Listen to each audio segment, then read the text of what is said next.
এই বড় দাদাগিরি আমরা আর দেখতে চাই। আমরা দেখতে চাই যে ভারত আমাদের সঙ্গে সত্যিকার যে মর্যাদার ভিত্তিতে, সমান মর্যাদার ভিত্তিতে আমাদের সঙ্গে তার সহযোগিতা করে। অন্যথায় ভারত কখনোই বাংলাদেশের মানুষকে বন্ধু হিসাবে পাবে না। আমি বক্তব্য শেষ করব, তার আগে আপনাদের কাছে শুধু একটা অনুরোধ জানাতে চাই। আজকে আমাদের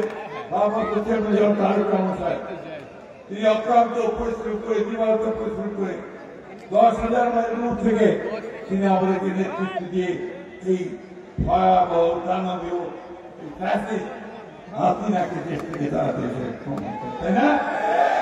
আমাদের বহু লোক, বহু শিশু, বহু নারী তারা প্রাণ দিয়েছে এই সরকার।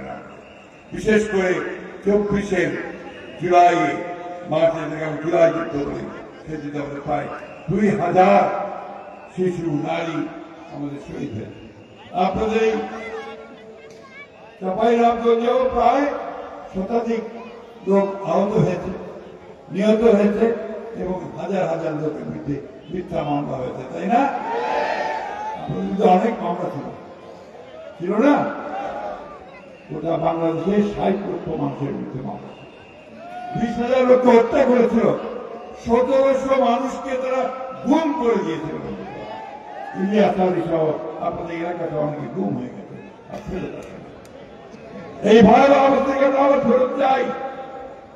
ওরা আবার দিল্লিতে বসে হাসিনা বিবি সেই হুকুম দিচ্ছে, মারো, উড়াও, পুরাও, বাড়িঘর জ্বালিয়ে দাও। ওই হাসিনাকে কেন আপনারা এই দেশে ফেরত আসতে দেবেন? তার বিরুদ্ধে হত্যা মামলা শুরু হয়েছে, রায় হবে সত্যতা। এই সদস্যদেরকে রায় হবে। তারা পরিকল্পনা করছে যে এখানে তারা আবার কিছু গোলযোগ সৃষ্টি করতে চাইছে। আমি আপনাদের প্রতি আহ্বান জানাতে চাই, এই ফ্যাসিস্ট শক্তি আর যে কখনো মাথা তুলে দাঁড়িয়ে আমাদের মানুষদেরকে হত্যা করতে না পারে, আমাদের সম্পদকে পাচার করতে না পারে, আমাদের বাংলাদেশের সমস্ত গণতান্ত্রিক প্রতিষ্ঠানগুলি ধ্বংস করতে না পারে, তার জন্য আপনাদেরকে সদা সর্বদা সৈনিকের ভূমিকা পালন করবেন। তো ভাড়া দিবেন যে সরকারে কোনো মতেই যেন সেটা করতে না পারে। বন্ধুগণ, আজকে এই দেশের চরম সংকট, সেই সংকট থেকে উত্তরের জন্য মানুষ এখন বিএনপির দিকে তাকিয়ে আছে।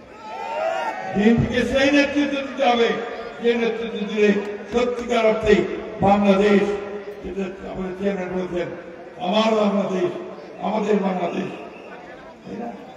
সবার আগে বাংলাদেশ, সেই বাংলাদেশ আমরা নির্মাণ করতে পারবো।